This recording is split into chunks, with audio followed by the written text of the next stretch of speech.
Here in this video, we would like to talk about excess pressure or pressure difference when a liquid container is moving upward with an acceleration, a known acceleration, right? So let us consider a liquid container. Like this is having some liquid.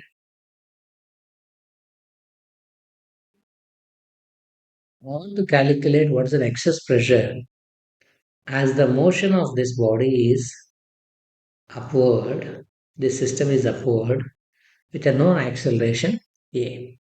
So the resultant force is MA that's acting upward. How much is that? That's the resultant of what? Let's consider a small cylindrical element of known area of cross section A and identify the forces acting on that. On the upper part, due to the liquid or atmosphere, there is a pressure acting downward. On the lower part, there is another pressure acting P2. I have not considered the forces on horizontal directions because they don't have any impact while you're talking about pressure.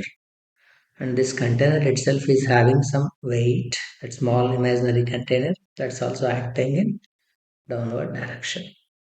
So knowing all the forces acting on the container, now I can write the equation for resultant force. What we can write? F resultant is force acting in upward direction minus forces acting in downward direction. Why I have written force acting in upward direction positive is simply because the system is moving in upward direction.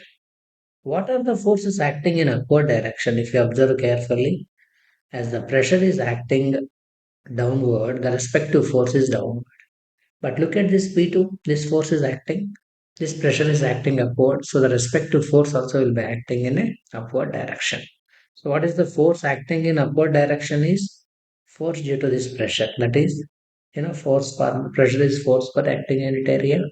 So force is pressure into area, pressure is P2 into A because I'm talking about this. Minus force acting due to this P1 is P1 into A and weight. That's also acting in downward direction. That's also minus mg because that's also acting against the motion, right? So what is this F resultant is? Mass into acceleration. Where acceleration is the acceleration of the container, mass is the mass of this container itself, right? This cylindrical container. A is the acceleration of the system that's equal to the similar to the acceleration of this small element too. So you can get this mg to this side, it will become ma plus mg becomes p2 minus p1 of a. That's the formula that way, right? So m of a plus g is equal to p2 minus p1 into area. I want you to look at this little more carefully. What is this A? This A is the area of this container that I am marking, right? What is this M? That is also the mass of this container itself, right? Therefore, let us substitute the respective values to get the understanding of it further. So, mass of that cylindrical part, this part, can be written like volume of that container into density of the container, right? So volume can be written like area into length. Area is A. Let the value of that length is equal to mass is a product of volume and density. Volume is area into length. Let the length of that cylindrical part is h.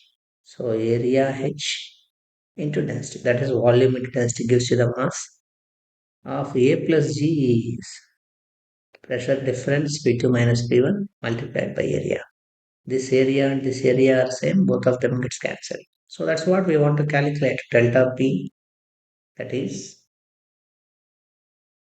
the pressure difference is height of that container, that's the height of the liquid in that container, rho density of that liquid, and A plus G. where A is the acceleration with which the system is moving upward and G is the acceleration due to gravity. What if container is not moving up but coming down with the same acceleration A, we can calculate delta P in that case as H remains same, rho remains same, but that's going to become A minus G, or say G minus A, assuming like G is dominant. That's how we can calculate the pressure difference when the container is on liquid is not in a state of rest, rather that is also in the state of motion. Right? That's it. Thank you for watching.